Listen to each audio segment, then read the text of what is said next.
प्रश्न है ये मदर एंड चाइल्ड केयर के विषय में है।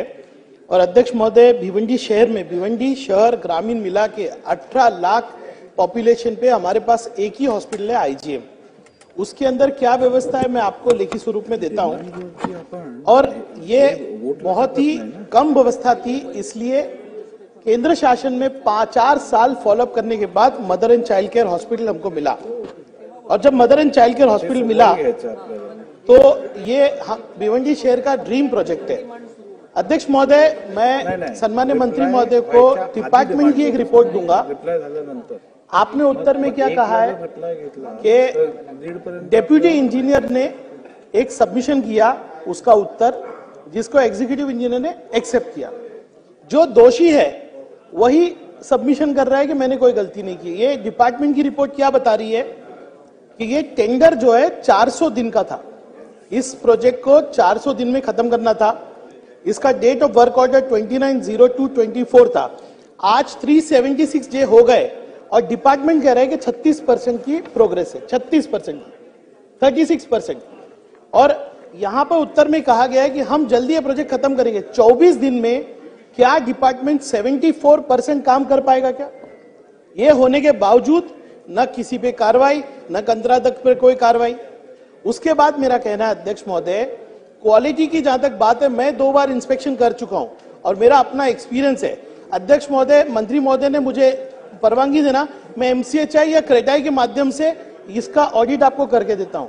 देखिए, ये जो प्रोजेक्ट है, ये प्रोजेक्ट भिवंडी पूरे ग्रामीण शहर के लिए बहुत इंपॉर्टेंट है और आज 36% ही हुआ है। आप मुझे उत्तर देंगे क्या ये जो विलंब हुआ है इस पर क्या कार्रवाई हुई? और एक सीवीसी की गाइडलाइन है कि अगर प्रोजेक्ट इतने दिन में नहीं होता तो कितने नोटिस देना चाहिए, कितने नोटिस के बाद उसको ब्लैकलिस्ट करना चाहिए। कोई कार्रवाई नहीं होती और इस तरह का उत्तर दिया जाता है कि वहां पे डेप्यूटी इंजीनियर ने एक सबमिशन किया, एग्जीक्यूटिव इंजीनियर ने उसको एक्सेप्ट किया। अध्यक्ष महोदय, ये कैसे चलेगा? हेल्थ के प्रोजेक्ट मेरे पास पूरा डेटा है। अध्यक्ष महोदय, उस आईजीएम हॉस्पिटल में हम लोग सिर्फ 27% महिलाओं को सुविधा दे पाते, 73% लोग मुंबई जाते हैं, बाहर जाते हैं। अध्यक्ष महोदय, अगर ये प्रोजेक्ट नहीं होता है तो कितना नुकसान उस शहर का होता है, ये आप बोलिए। मंत्री महोदय से स्पेसिफिक उत्तर चाहता हूं कि जो विलंब हुआ उस पर कार्रवाई नहीं हुई और इस तरह का उत्तर आया कि सबमिशन दिया गया और सबमिशन एक्सेप्ट हुआ। दूसरा, अध्यक्ष महोदय, जो ये प्रोजेक्ट डिले हुआ अब कितने दिन में होगा?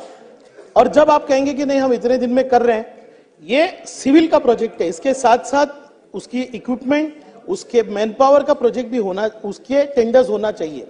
अध्यक्ष महोदय, इस प्रश्न के माध्यम से मैं चाहता हूं कि मंत्री महोदय पूरा रोड मैप दे कि प्रोजेक्ट कब कंप्लीट होगा, कार्रवाई क्या होगी, उनको उत्तर देने दीजिए, प्रश्न भूल जाएंगे वो। चला अध्यक्ष महोदय, सन्मान्य सदस्यांनी आयजीएम भिवंडी मधल्या महत्वपूर्ण अशा पद्धतीच्या हॉस्पिटलच्या कामाबद्दलचे प्रश्न मांडलेला आहे आणि त्या प्रश्नामध्ये ज्या पद्धतीने त्यांनी अपेक्षा व्यक्त केली आहे त्या अपेक्षांच्या अनुषंगाने खरं तर जी काही कमिटी आम्ही नेमली होती त्या कमिटीबद्दल सुद्धा आपले आक्षेप आहेत। माझं असं म्हणणं आहे की आपल्या सूचनेप्रमाणे डेप्युटी डायरेक्टर आमचे आणि एससी आणि आपण अशा पद्धतीने जर काही एक फील्ड व्हिजिट केली आणि जे काही चुकीच्या गोष्टी असतील, जे योग्य असेल त्या पद्धतीच्या सूचना दिल्याप्रमाणे डिपार्टमेंटच्या वतीने आम्ही कारवाई करू।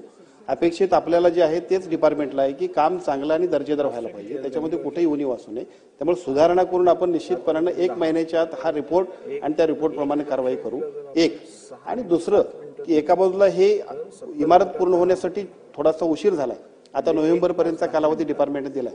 आपल्या एका भेटीनंतर एका बाजूला वेळेत पूर्ण करणं आणि त्याच्याबरोबर जी इक्विपमेंट्स आहेत त्याच्यासाठी सुद्धा आपण ऑर्डर देऊ, कारण शहरातलं मोठं हॉस्पिटल आहे, त्यामुळे सगळ्या स्टाफसाठीची पदमान्यता आणि दुसऱ्या बाजूला सगळी इन्स्ट्रुमेंट या सगळ्यांसहित अतिशय चांगल्या पद्धतीचं सुसज्ज हॉस्पिटल करून देण्याची जबाबदारी आपण घेऊ।